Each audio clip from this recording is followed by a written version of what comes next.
Hello everyone. तो आज हम इस पूरे सेशन में चैप्टर 9 डेवलपमेंट इकोनॉमिक सेमेस्टर 6 का population growth and economic development पूरा का पूरा इसमें समझ लेंगे, रिवाइज कर लेंगे। वन शॉट वीडियो है डेवलपमेंट इकोनॉमिक्स 2 सेमेस्टर 6 के बच्चों को ये हेल्प करेगी। तो इस चैप्टर के अंदर जो हमने देवराज रे से लिया है, हम क्या क्या पढ़ेंगे। फर्स्ट हम जो टॉपिक पढ़ेंगे वो birth rate and death rate पढ़ेंगे, एज डिस्ट्रीब्यूशन देखेंगे एंड हम इम्पॉर्टेंट जो चीज़ है वो देखते हैं कि डेमोग्राफिक ट्रांजिशन होता क्या है। फिर जो हम एक कॉन्सेप्ट पढ़ेंगे मैक्रो एंड माइक्रो इनर्शिया का। फिर फर्टिलिटी चॉइस, क्योंकि हम पॉपुलेशन से डील कर रहे हैं कि फर्टिलिटी चॉइस किस पर डिपेंडेंट होते हैं। ऑथर इसके वेरियस रीजंस देते हैं, वेरियस थ्योरीज देते हैं। एक तो missing market, mortality, gender bias, hoarding versus targeting, cost of children हो गया, information and uncertainty, externality and जो सोशल नॉर्म्स हो गए। नाउ ये जो लास्ट 3 जो हैं, information, uncertainty, externality and social norm, ये जो आपकी फर्टिलिटी रेट है ना, इसको स्टिकी बनाते हैं। तो अगर आपके पास क्वेश्चन आता है स्टिकी फर्टिलिटी रेट का, तो आपको यहाँ पे ध्यान रखना पड़ेगा कि मतलब कि हाई रहती है फर्टिलिटी रेट इन 3 कारणों के कारण। फिर हम अगेन देखेंगे पॉपुलेशन ग्रोथ का रिलेशन विद इकोनॉमिक डेवलपमेंट, उसके negative effect and positive effect. Now इस चैप्टर के अंदर में यहाँ से जो भी काम होगा वो बहुत ज़्यादा इंपॉर्टेंट होगा। रादर आई कैन से यहाँ से जो भी चीज़ समझने की है वो ज़्यादा इंपॉर्टेंट है, जो ज़्यादा क्वेश्चन बनाती है। ये जो पूरा पार्ट है, यहाँ पे हम देखेंगे किस तरीके से इकोनॉमिक डेवलपमेंट जो है वो अफेक्ट कर रही है पॉपुलेशन को या इम्पैक्ट डाल रही है पॉपुलेशन पे। एंड लास्ट में हम ये रिवर्स रिलेशनशिप देखते हैं, इन्वर्स रिलेशन देखते हैं, मतलब कि पॉपुलेशन किस तरीके से इकोनॉमिक डेवलपमेंट को इम्पैक्ट करती है, उसके पॉजिटिव एंड नेगेटिव इफ़ेक्ट्स के बारे में हम बात करेंगे। तो this is the overview of the chapter. And हो सके तो आप ये हेडिंग्स याद रख लें, अपने दिमाग में इंडेक्स बना के रख लें, ताकि जब आंसर लिखने की बारी आए तो जनरली एक क्वेश्चन यहाँ से आ सकता है कि फर्टिलिटी चॉइस का क्या होता है, एक क्वेश्चन यहाँ से आ सकता है। तो इस तरीके से it will help you. Sticky fertility आया तो ये वाले पार्ट पे आपको ज़्यादा फोकस करना पड़ेगा, और एक न्यूमेरिकल भी आ सकता है। तो चलिए टाइम वेस्ट नहीं करते हैं, हम आगे देखते हैं। तो हम लोग इकोनॉमिक्स के बच्चे, हमें पता है बर्थ रेट और डेथ रेट क्या होती है। बर्थ रेट होती है कि जो नंबर ऑफ बर्थ हुआ है पर 1000 पॉपुलेशन, एग्जाम्पल हो गया 20 पर 1000 हो गया। और डेथ रेट क्या होता है, नंबर ऑफ डेथ पर 1000 ऑफ पॉपुलेशन, एग्जाम्पल 14 पर 1000। तो पॉपुलेशन ग्रोथ रेट क्या होता है, आपका birth rate minus death rate. इस एग्जाम्पल में 20 minus 40 is equal to 6, which is your 0.6% per annum. Okay, now जो हमारा birth rate and death rate है, स्पेशली जो पॉपुलेशन ग्रोथ रेट है, उसके अंदर हमको बहुत इन्फॉर्मेशन, सिग्निफिकेंट इन्फॉर्मेशन देखने को मिलती है। अरे ऐसी क्या इन्फॉर्मेशन है, ये तो हमको रेट्स तो पता लग रही है, पर ऐसी क्या है। ये जो सिग्निफिकेंट इन्फॉर्मेशन है, ये हमको डेमोग्राफी के बारे में बताती है। डेमोग्राफी के बारे में मतलब कि जो हमारी पॉपुलेशन है उसका एज स्ट्रक्चर क्या है, ये बात बता सकती है हमको कि 2 कंट्री, अब हम एग्जांपल दे सकते हैं, एज स्ट्रक्चर बता सकती है, एज डिस्ट्रीब्यूशन बता सकते हैं। तो इस तरीके से बातें बता सकते हैं। अब इसका एक एग्जांपल लेते हैं, हम 2 कंट्रीज़ लेते हैं, उन दोनों की सेम पॉपुलेशन ग्रोथ रेट है, ठीक है, बट डिफरेंट एज स्ट्रक्चर हो सकता है। ऐसा कैसे कि 2 कंट्रियाँ, उनकी पॉपुलेशन ग्रोथ रेट सेम है पर उनका एज स्ट्रक्चर डिफरेंट है। ऐसा क्यों होता है, क्योंकि एक कंट्री में बर्थ रेट हाई हो सकती है एंड डेथ रेट भी हाई हो सकती है, एंड दूसरी कंट्री में बर्थ रेट लो होगी, डेथ रेट भी लो होगी। तो ओवरऑल जब आप नेट इफ़ेक्ट देखेंगे ना दोनों के अंदर में, तो वो सेम आ सकता है। आप एक न्यूमेरिकल एग्जांपल से देख सकते हैं। पर जो ये कंट्री ए है, ये कंट्री बी ले लेते हैं। जो ये कंट्री ए है, बिकॉज देखो बर्थ रेट ज़्यादा है, तो इसके कारण अगर हम अज्यूम करें कि डेथ रेट जो हाई है वो यंग पॉपुलेशन में नहीं है, तो बर्थ रेट हाई होने के कारण से हमारा जो बेस है, जो प्रोडक्टिव बेस है, फर्टाइल बेस है इस कंट्री का, वो भी बड़ा है, ज़्यादा है, हाई है। तो इससे जो पॉपुलेशन होगी यंगर हो जाएगी।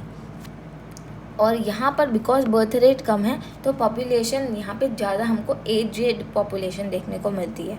तो this is because country A has higher birth rate and significantly higher death rate, and country B जो है देन बी, आप इसके बी के कंपैरिजन में भी ले सकते हो। तो higher death rate are not concentrated in among younger population, ये हम अजम्पशन ले रहे हैं, thus A has younger demographic. अब एज डिस्ट्रीब्यूशन में वो बोलते हैं कि जो डेवलपिंग वर्ल्ड है वो जनरली बहुत यंग देखा गया है।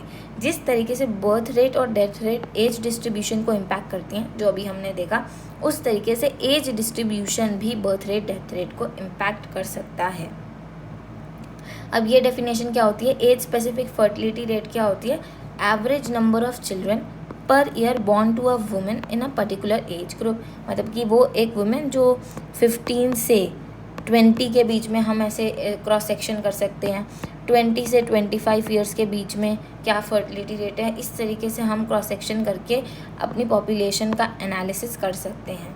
टोटल फर्टिलिटी रेट क्या होता है, जब हम सारी एज स्पेसिफिक फर्टिलिटी रेट को ऐड कर दें ओवर डिफरेंट एज ग्रुप, तो हमको टोटल फर्टिलिटी रेट मिल जाता है।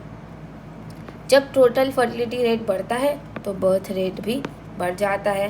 पर यंग एज डिस्ट्रीब्यूशन है, अगर उनका लो फर्टिलिटी रेट है तो भी ग्रेटर बर्थ रेट देखने को मिलता है, बिकॉज आपको पता है अगर यंग डिस्ट्रीब्यूशन है तो आपके पास बेस, प्रोडक्टिव बेस बहुत ज़्यादा है, तो आप बेस ही ज़्यादा से, अभी हम इसमें मैक्रो इनर्शिया देखेंगे।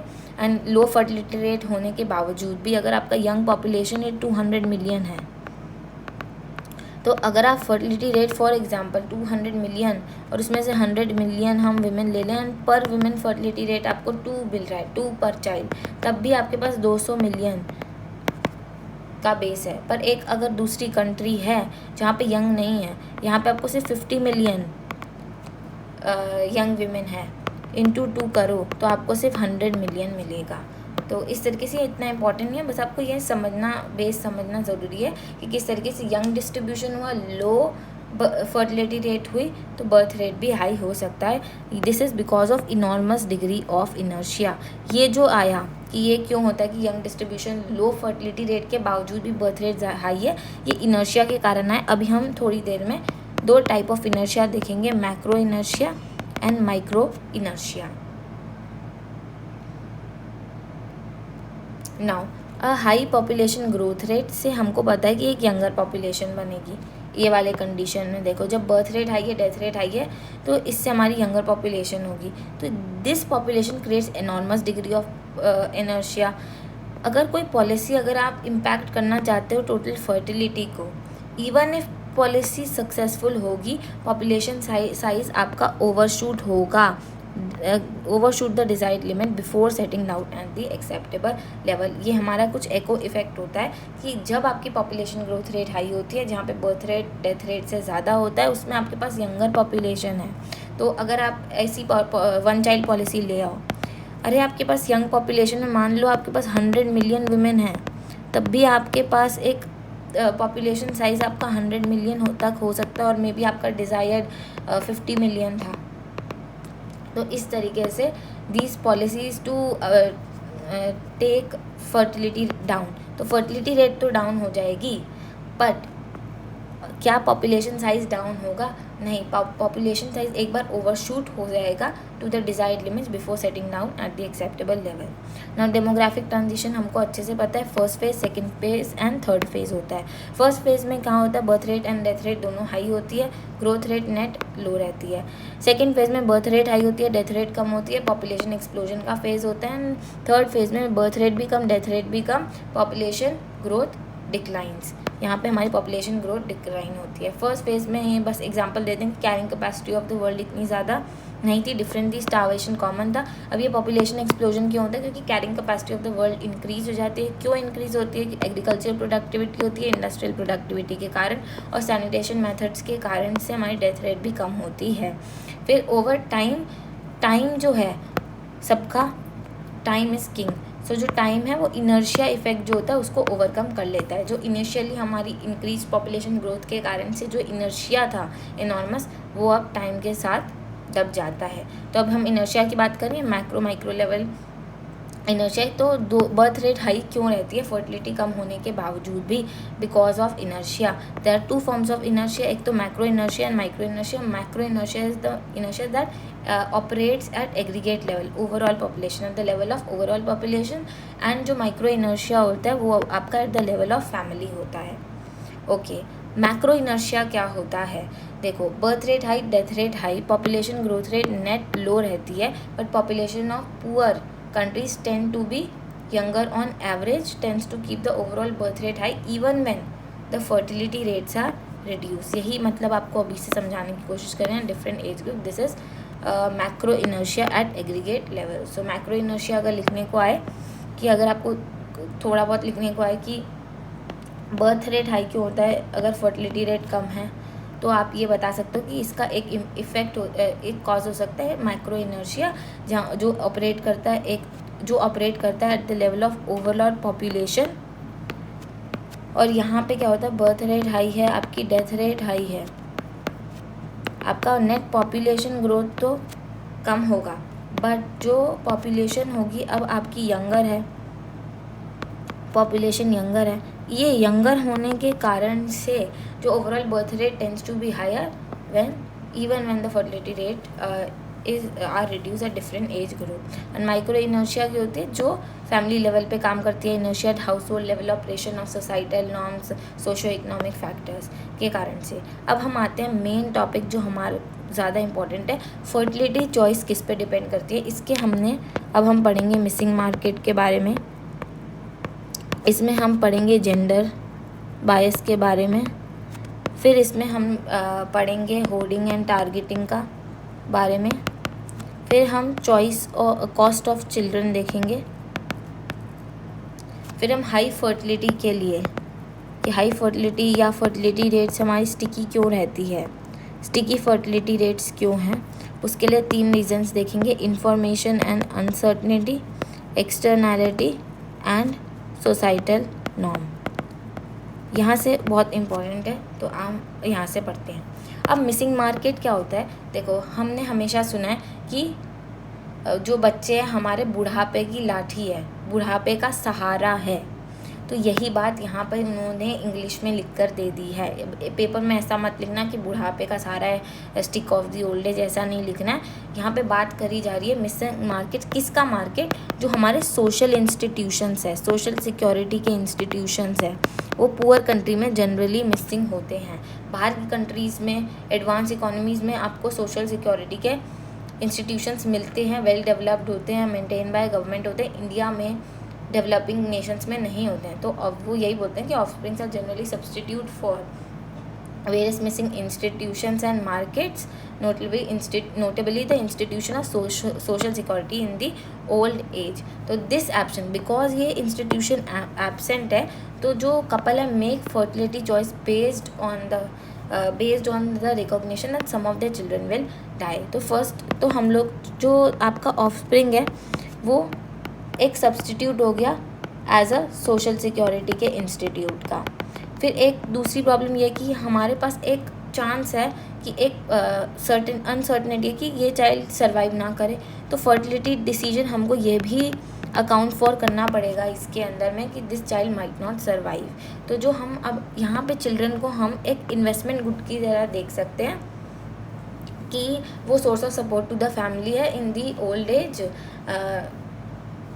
इन फॉर्म ऑफ इंश्योरेंस है, एक तरीके का इंश्योरेंस है कि बुढ़ापे में हमारी हेल्प करेगा। तो अब देखो कौन कौन से मार्केट्स डेवलपिंग कंट्रीज़ में मिसिंग होते हैं। तो सोशल सिक्योरिटी का मार्केट मिसिंग होता है, फिर एम्प्लॉय सब्सिडाइज रिटायरमेंट प्लान्स जो होते हैं वो मिसिंग होते हैं, इंश्योरेंस मिसिंग होता है। तभी अभी हमने बात करी कि जो चाइल्ड है वो आपका एक इन्वेस्टमेंट गुड है, एक फॉर्म ऑफ इंश्योरेंस है, source of support to the family as form of insurance है, मेडिकल केयर, लाइफ इंश्योरेंस है। तो क्या होता है, जो चिल्ड्रन होगा वो अपना, जो चाइल्ड होगा वो अपनी लेबर पावर को कन्वर्ट करेगा इनकम में, खुद के लिए भी और आपके लिए भी। अब हम एक और वापस से ये क्वेश्चन का जो आंसर देना चाहेंगे, sticky fertility rate in the face of rapidly falling death rate. Death rate गिर रही है, ठीक है, डेथ रेट गिर रही है, फिर भी फर्टिलिटी रेट हाई क्यों है? कि डेथ रेट गिरने का मतलब एक ये हो गया कि अब बच्चे पहले से ज़्यादा कम मर रहे हैं। पहले अगर किसी के 10 बच्चे होते तो हमने सुना है 100 साल पहले क्या होता था, सिर्फ 3 बच्चे बचे, 4 बच्चे बचे। पर अब ऐसा नहीं होता है। अब चांसेस हैं, अगर आपके 10 चिल्ड्रन होंगे तो चांसेस हैं बहुत कि 9, 8, 9 बच जाएंगे या 10 भी बच सकते हैं। अब डेथ रेट फिर भी लोग ऐसा क्यों है कि फर्टिलिटी अब क्यों, अब तो ऐसी प्रॉब्लम भी नहीं है कि ऑफस्प्रिंग्स विल वोंट सर्वाइव। यहाँ पे जो हमने बात करी कि based on the recognition that some of the children might survive, तो यहाँ पे है। अब हम लेते हैं पी को। ये पी क्या होते हैं? पी होती है मेरी overall probability of having a given child grow up to look after you. मतलब जो चाइल्ड वो बड़ा भी होगा और आपकी देखभाल रखेगा। मतलब कि एक तरीके से पी मैं बोल सकती हूँ प्रोबेबिलिटी सर्वाइव करेगा प्लस लुक आफ्टर करेगा। तो यहाँ पे अगर मैं देखूँ जो ये पी है वो ले रहा है, सबसे पहले फैक्टर इन कर रहा है अपने अंदर चाइल्ड मोर्टेलिटी। चाइल्ड से पहले इन्फेंट होता है तो इन्फेंट मोर्टेलिटी रेट्स को फैक्टर इन करें। सेकंड कि eventuality the child survives, eventuality कि आपका जो चाइल्ड है वो सर्वाइव कर रहा है but is not an adequate income earner, पैसा ही नहीं कमा रहा है तो आपकी देखभाल क्या करेगा, but is not an adequate income earner. फिर तीसरी बात है कि एडिक्वेट इनकम अर्नर तो है but does not look after you, आपके बारे में देखता ही नहीं। तो ये जो पी है ये सर्वाइवल प्लस लुक आफ्टर की चीज़ को कैप्चर करता है और ये तीनों चीज़ कैप्चर कर लेता है पी। एंड जो क्यू है वो overall probability of having at least 1 child to look after you, of receiving support from at least 1 child. यहाँ पे जो क्यू है वो बात कर रहा है सपोर्ट की, फ्रॉम एटलीस्ट 1 चाइल्ड, कि जो भी मेरा सर्वाइविंग चाइल्ड है वो मुझे सपोर्ट करे, उनमें से एटलीस्ट कोई एक तो सपोर्ट करेगा, support of receiving support from at least 1 child. तो अगर मैं देखूँ यहाँ पर इस मॉडल के अंदर में, ये याद रखना है इस टिकी वाले में, 1 माइनस पी एन जो हो जाएगा that no one looks after me, और जो एन है this is number of offspring. तो जब 1 minus P N greater than Q होगा, ये मेरे कंडीशन आएगी इस मॉडल की।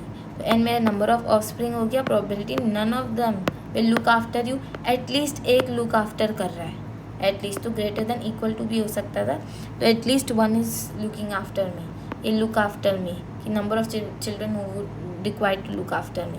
तो हम बोलते हैं अगर पी आप हाफ लेते हो और क्यू 9/10 लेते हो तो एन नंबर ऑफ चिल्ड्रन आपको 4 चाहिए। फिर आप अगर इसको 95/100 कर दो क्यू को, मतलब कि आप और रिस्क अवर्स हो गए तो एन की वैल्यू 5 आ जाती है। मतलब आप जैसे जैसे रिस्क अवर्स होते जाते हो आपका नंबर ऑफ चिल्ड्रन भी बढ़ते जाते हैं। अब अगर जेंडर बायस को इसको फैक्टर इन कर दो तो यहाँ पे एन पहले जो नंबर ऑफ ऑफस्प्रिंग था ना, अब यहाँ एन हमारी चाहत बन जाएगी नंबर ऑफ मेल ऑफस्प्रिंग्स। तो this doubles the expected number of children that the household will have, this doubles the number of this double कर देता है एक्सपेक्टेड नंबर ऑफ चिल्ड्रन। तो पहले 4 थे तो अब 8 हो जाएंगे, पहले 5 थे तो अब 10 हो जाएंगे। अगर चाहत मेल ऑफस्प्रिंग की है तो household will then see N as the number of male offspring, this will double the number of children that the household will have.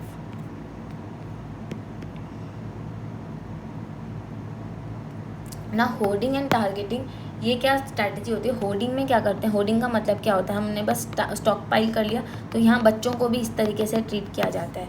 मतलब कि children have to be stockpile in advance, मतलब करते जाओ ताकि before we know which among them will provide the requisite support. हमें नहीं पता कि हमारे 4 चिल्ड्रन हैं, ठीक है, हमें नहीं पता इनमें से कौन सा हमें सपोर्ट प्रोवाइड करेगा, तो हमने बस होर्डिंग कर ली कि हमारे पास okay we have 4 odds of getting support. The children have to be stockpiled in advance before we know which among, so children need to be stockpiled in advance before we know which among them will provide the requisite support. But targeting के अंदर में क्या होता है, ये couple पहले तो एक चाइल्ड हुआ X मान लो, फिर वो 1 साल वेट करके देखेगा कि वेदर दिस चाइल्ड सर्वाइव्स और नॉट, अगर ये इसका सर्वाइवल चांस बेटर है तो नेक्स्ट फर्टिलिटी डिसीजन हम इसके सर्वाइवल के बेसिस पे होगा।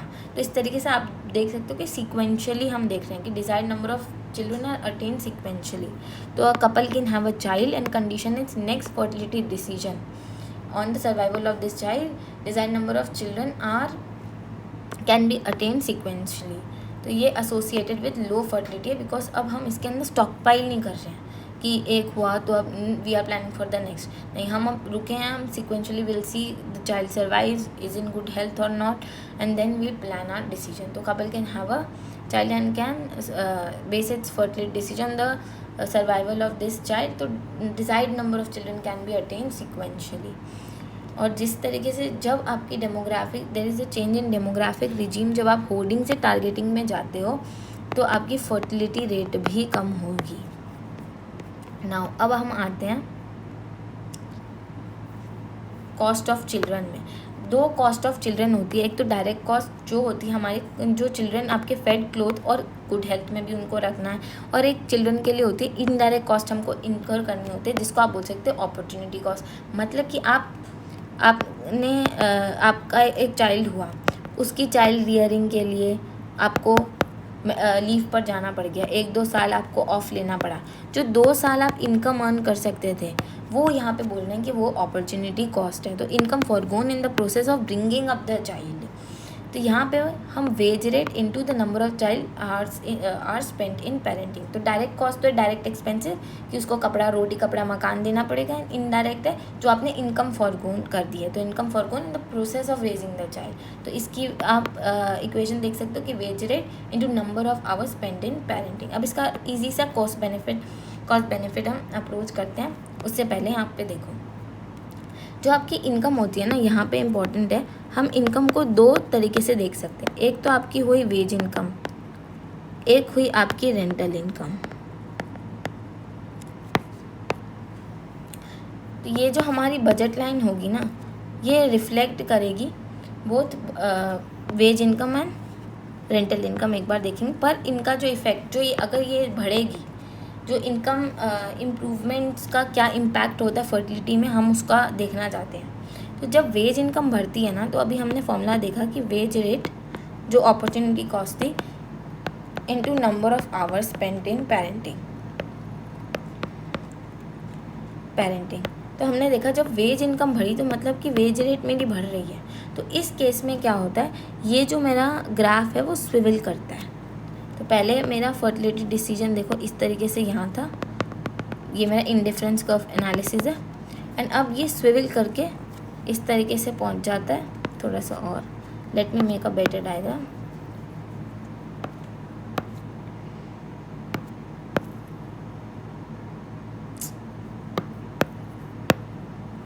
ओके, इस तरीके से हम बनाएंगे। तो यहाँ पे मेरा बजट लाइन थी मेरी, ये मेरा इंडिफरेंस कर्व, तो ऑप्टिमल नंबर n यहाँ पे आ रहा था। अब मैंने बोला कि मेरे पास वेज इनकम है, रेंटल इनकम है। पहले मैं वेज इनकम को इंक्रीज़ करती हूँ। जब वेज इनकम इंक्रीज़ हुई तो ये जो मेरी बजट लाइन है ये और स्टीपर हो जाएगी, स्विवल करेगी इस तरीके से, and I can see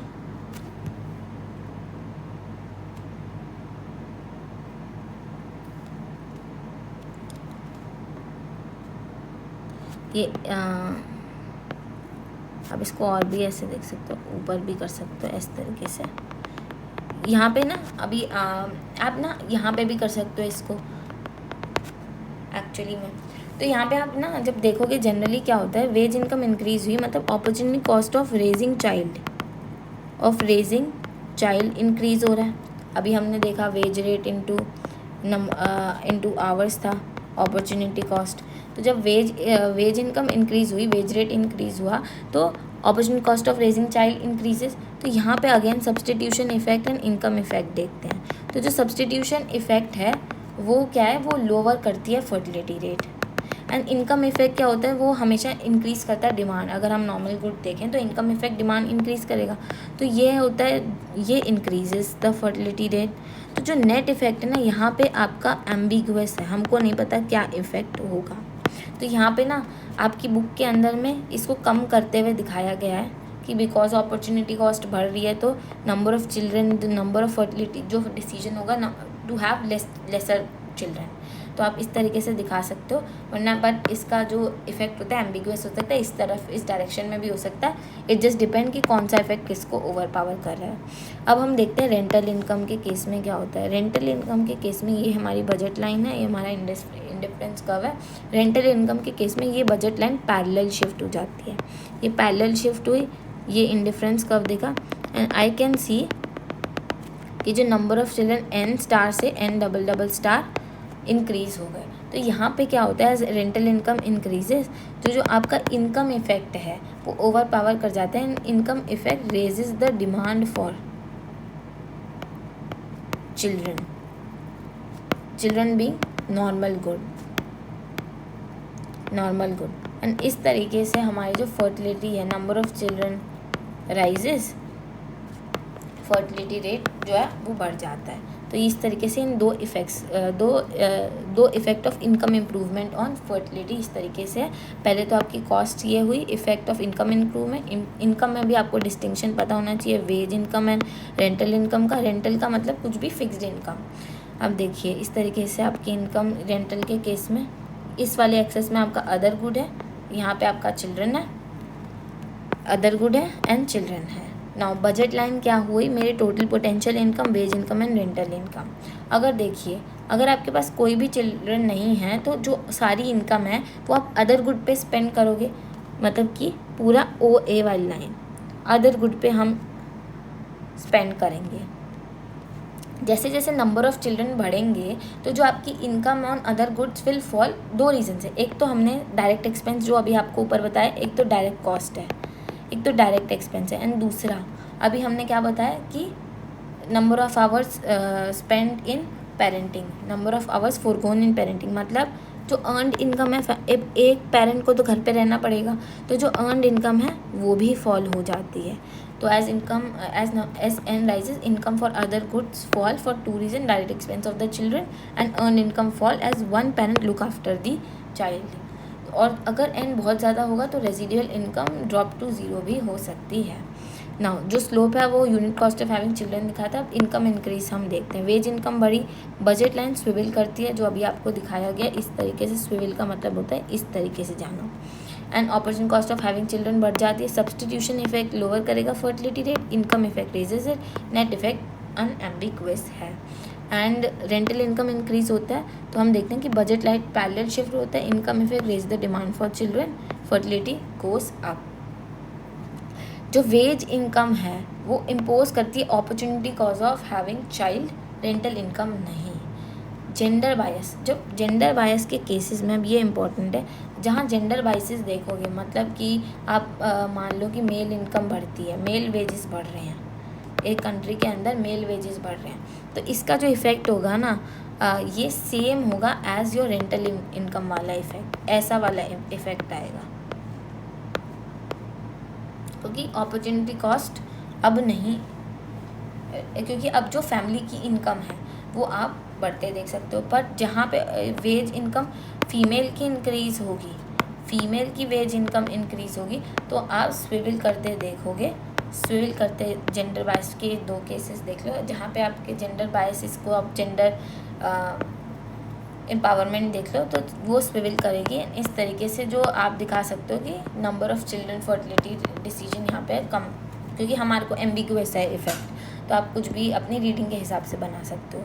now अब हम देखते हैं कि फर्टिलिटी टू हाई क्यों है। पहली इन्फॉर्मेशन अनसर्टनिटी। क्या होता है कि हमने अभी बताया कि डेथ रेट फॉल कर रही है, फिर भी फर्टिलिटी रेट हाई है, तो इसका एक रीज़न ये हो सकता है कि ये जो इन्फॉर्मेशन है ना, जनरल इन्फॉर्मेशन कि अब बच्चे पहले मर जाया करते थे, अब शुक्र है भगवान का कि अब नहीं उतने मर रहे हैं, तो डेथ रेट जो है फॉल हो रही है, ये लोग इंटरनलाइज नहीं कर रहे हैं। There is incompleteness of information. People may not have simply internalized the fact that death rate is also falling. तो ये जो ex ante मतलब कि कुछ भी चीज़ होने से पहले, ex post मतलब कि हो गया है, जो ये जो ex ante डिसीजन मैंने लिया है ना, एंड ex post जो उसके कॉन्सिक्वेंस निकला है, इन दोनों के बीच में बहुत डिस्टिंक्शन है। नाउ ये इम्पॉर्टेंट है। एक्सटर्नैलिटी जो हम जनरली देखते हैं, अब जो फर्टिलिटी रिलेटेड एक्सटर्नैलिटीज़ होती है, हम क्या होता है, हम जनरली देखते हैं कि जो हमारी एक्सटर्नैलिटी है वो पॉजिटिव होती हैं एंड नेगेटिव होती हैं। हम जनरली फर्टिलिटी वाले केस में देखते हैं कि जो एक्सटर्नैलिटी है वो नेगेटिव होती है। पॉजिटिव एक्सटर्नैलिटी अभी हम देखेंगे थोड़ी सी देर में, नेगेटिव रहती है। ये इंपॉर्टेंट पार्ट है, इसका अभी हम कॉस्ट बेनिफिट एनालिसिस करेंगे। और ये नेगेटिव क्यों होती है? बिकॉज जो हमारा सोशल कॉस्ट होता है ना, वो तो होता है ज़्यादा rather than private cost. And यही जो बारी बारी हम social outcome and divergence from the private outcome का ये जो टसल देखते हैं इकोनॉमिक्स में अगेन एंड अगेन, यहीं पर यही सीखना है। तो फर्टिलिटी रेट जो है एक्सटर्नैलिटी जो टिपिकली नेगेटिव रहती है। अब एक जनरल फ्रेमवर्क देखते हैं सिंपल सा, कॉस्ट बेनिफिट एनालिसिस। ये देखिए हम ये बनाते हैं बेनिफिट कर्व। मैंने आपको ये बना कर दी सोशल कॉस्ट, यहाँ पे मैंने बना कर दी प्राइवेट कॉस्ट, राइट। अब आप देख सकते हैं कि जो सोशल कॉस्ट है ग्रेटर देन प्राइवेट कॉस्ट है, क्योंकि देखियो ये स्टीपर है एंड प्राइवेट कॉस्ट फ्लैटर है एंड ये स्टीपर है। अब हम इसको मैक्सिमाइज़ कैसे करेंगे? इन दोनों के, इन कर्व के बीच का जो डिस्टेंस होता है इनको मैक्सिमाइज़ करते हैं। यहाँ से मैंने देखा ये मैक्सिमाइज़ हो रहा है, इधर एन स्टार कर दिया मैंने। इसके साथ मेरे को मैक्सिमाइज़ करना है, इसके साथ मैंने मैक्सिमाइज़ करके देखा, सॉरी इसके साथ मैंने मैक्सिमाइज़ करके देखा तो मेरा लगभग मैं मना लेती हूँ यहाँ पे मैक्सिमाइज़ हो रहा है। एन पी इसको कर देते हैं एन एस। तो आप देख सकते हो कि जो नंबर ऑफ़ ऑफस्प्रिंग प्राइवेट वाला है greater than the social number of optimum, social optimum से कहीं ज़्यादा प्राइवेट ऑप्टिमम। यहाँ पे नंबर ऑफ़ चिल्ड्रन, यहाँ पे आपका कॉस्ट बेनिफिट है। सो यही जो डाइवर्जेंस क्रिएट हो रहा है ये प्रॉब्लम है। अब हम इसके पहले दो एग्जांपल देते हैं। तो एग्जांपल 1, इसको आप दूसरे एंगल से भी देख सकते हो। ये तो पहला नज़रिया इस तरीके से कॉस्ट के बेसिस पे देखा। दूसरा नज़रिया ये हो सकता है कि हम बेनिफिट के बेसिस पे देखें कि जो सोशल बेनिफिट है ना एंड प्राइवेट बेनिफिट है, इन दोनों के बीच में डाइवर्जेंस क्रिएट हो गया। अब कैसे? जो हमारा सोशल बेनिफिट है ना, इसको आप देख सकते हो private expected gain high fertility के कारण plus loss incurred on all other families because of यहाँ पे swelling the ranks of job seekers by, because swelling the ranks of job seekers by 1। तो इसमें वो क्या कहना चाह रहा है कि अब देखो, अगर आपकी फर्टिलिटी बढ़ेगी तो नंबर ऑफ़ जॉब सीकर जो मार्केट में एंटर करेंगे बढ़ेंगे, कंपटीशन बढ़ेगा, तो अदर फैमिलीज़ के रिसोर्सेज पर, अदर फैमिलीज़ पे भी ज़्यादा प्रेशर पड़ेगा। तो social benefit is an additional child, क्या हो गया? Private expected gain plus the loss inflicted on all other family by swelling the ranks of the job seekers by 1। ये एक तरीके की एक्सटर्नैलिटी है। अब हम इधर एक इंट्रा फैमिली एक्सटर्नैलिटी की बात करते हैं, जो बड़ा इंटरेस्टिंग कॉन्सेप्ट है। इंट्रा फैमिली एक्सटर्नैलिटी मतलब externality with in the family. अब इसमें क्या होता है, हमें पता है जब हम साथ में रहते हैं हमारे चाचा चाची औरों के साथ, तो रिलेटिवली बच्चों को बड़ा करना इजी हो जाता है, because part of the rearing cost जो है हमारे चाचा चाची बियर करेंगे। इन टर्म्स ऑफ टाइम हो सकता है, हमको कुछ चीज़ सिखाना हो सकता है कि नोइंग कि मेरे brother and sister in law will bear the part of the cost of rearing child. तो जो मेरा प्राइवेट कॉस्ट होता है ना वो लोअर हो जाता है। जैसे अभी मैंने प्राइवेट कॉस्ट ये देखा था तो वो और लोअर हो सकता है मेरे लिए, क्योंकि अब मैं वो इंटरनलाइज नहीं कर रही हूँ ना, जो कॉस्ट उन लोगों को भी बियर करनी पड़ रही है। तो private cost louvers the private cost of having children. तो अब आप देख सकते हो जो मेरे चाचा चाची हैं जो मुझे बड़ा कर रहे हैं, जो मेरे चाचा चाची हैं जिन्होंने मुझे बड़ा करा, उनके लिए तो ये कॉस्ट फिक्स्ड है। पर जो मेरे मम्मी पापा हैं उनके लिए कॉस्ट वेरिएबल है because they take into account जो the cost of their own offspring. तो वो इस फिक्स्ड कॉस्ट और वेरिएबल कॉस्ट के डिफरेंस के कारण से ऑप्टिमम में डिफरेंस आता है। अभी समझ में आएगा। देखिए हम बेनिफिट कर्व बनाए, फिर से बेनिफिट कर्व बनाया। अब वेरिएबल कॉस्ट है, मतलब कि इस तरीके से ये चलेगा, वेरिएबल कॉस्ट हुई मेरी, ठीक है। बट मेरे चाचा चाची के लिए एक फिक्स्ड कॉस्ट भी है। तो this is the amount of cost transferred to other parents. तो यहाँ से इनका कॉस्ट कर्व शुरू हुआ। अब हम इसको मैक्सिमाइज़ करेंगे सिमिलर तरीके से। ये वाला जो पार्ट है आपका मैक्सिमाइज़ लगभग कर लेते हैं हम। आई कैन से यहाँ तक ये मैक्सिमाइज़ होके यहाँ पे आया, पर इनका जो है ये मैक्सिमाइज़ मैंने इसका टेंजेंशियल बना दिया, रादर आई शुड हैव, मैं थोड़ा सा ऐसे कट करते हुए। और इनका जो आएगा वो लगभग थोड़ा सा और बेटर बना सकते हैं इसको मे बी।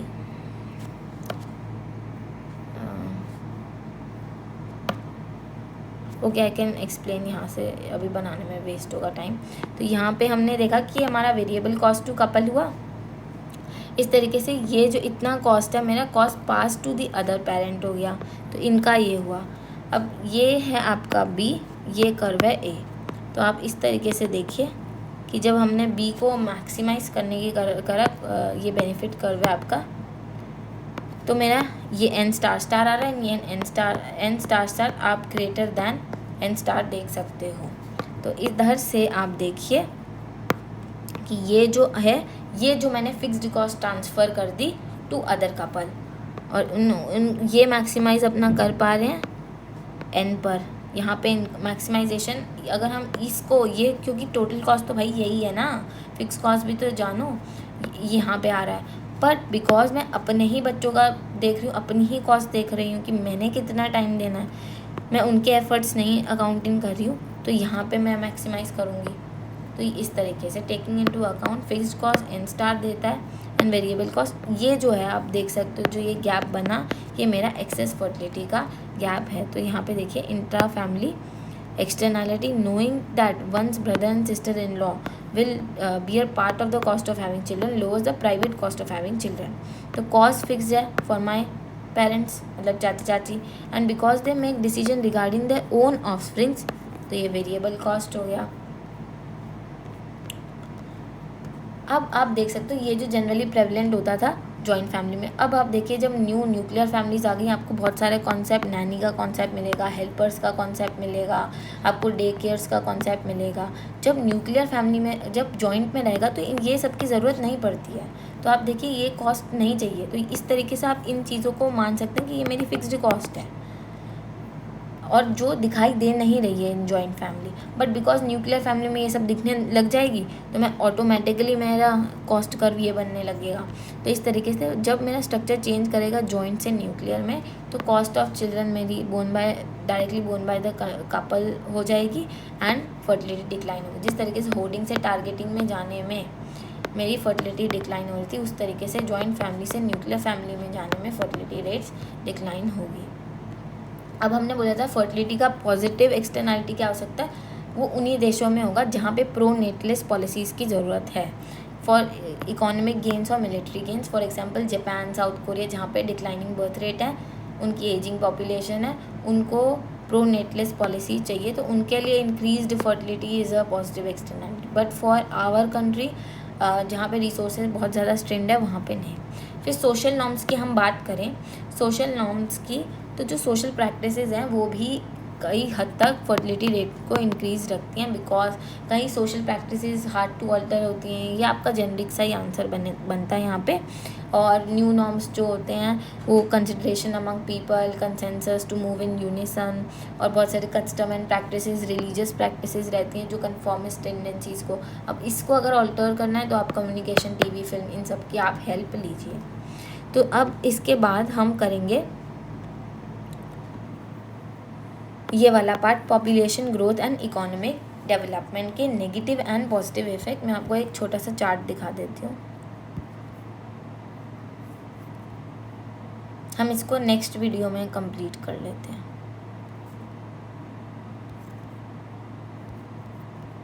ये चार्ट देख लीजिए और उसके बाद तो ये वाला टॉपिक इस तरीके से हम पढ़ेंगे। नेगेटिव इफेक्ट में हम माल्थूजन का एक आर्ग्यूमेंट देखेंगे, फिर हम उसको इकोनॉमिक मॉडल में डाल के देखेंगे कि किस तरीके से पॉपुलेशन ग्रोथ इकोनॉमिक डेवलपमेंट को हैम्पर करती है। हैरेड मॉडल देखेंगे, सोलो मॉडल मतलब मॉडल हमको आता है, हमको बस उनमें इम्प्लीकेशंस देखेंगे। फिर हम किस तरीके से इनइक्वालिटी को ये केटर करती हैं, सेविंग्स को हैम्पर करती है, पावर्टी बढ़ाती हैं। नेगेटिव इफेक्ट्स पॉपुलेशन ग्रोथ की है। कुछ पॉजिटिव इफेक्ट भी होते हैं जो डिमांड साइड इफेक्ट्स होते हैं, सप्लाई साइड इफेक्ट होते हैं। डिमांड साइड आर्ग्यूमेंट क्या बोलता है कि देखो necessity is the mother of all invention. जैसे जैसे पॉपुलेशन बढ़ेगी, आउट ऑफ नेसेसिटी हमको इनोवेट करना पड़ेगा। पर सप्लाई साइड आर्ग्यूमेंट क्या बोलता है कि ज़्यादा लोग होंगे, ज़्यादा दिमाग होंगे, ज़्यादा आइडियाज़ होगा, तो मतलब रेट ऑफ टेक्निकल प्रोग्रेस जो होगा वो आपका इंक्रीज़ हो जाएगा। ये अभी जिस्ट दिया है, इसको हम अच्छे से नेक्स्ट सेशन में देखेंगे। Okay guys, thank you, bye bye, have a nice day. Please subscribe, like and enjoy.